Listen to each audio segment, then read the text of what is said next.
आरे धने मुना हो बाबू धने तहरे भाग है। आरे तोहरा दुआरा शिवजी ऐनी लेहु ना परे छे।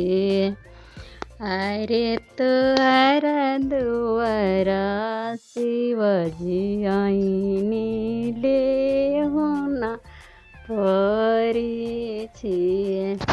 आरे कोई मन तिल चौरा कोई मन धूप है। आरे कोई मन गाय के घिउवा जगिया होला शुद्ध है। आरे एक मन तिल चौरा दुई मन धूप है। आरे तीन मन गाय के घिउवा जगिया होला शुद्ध है।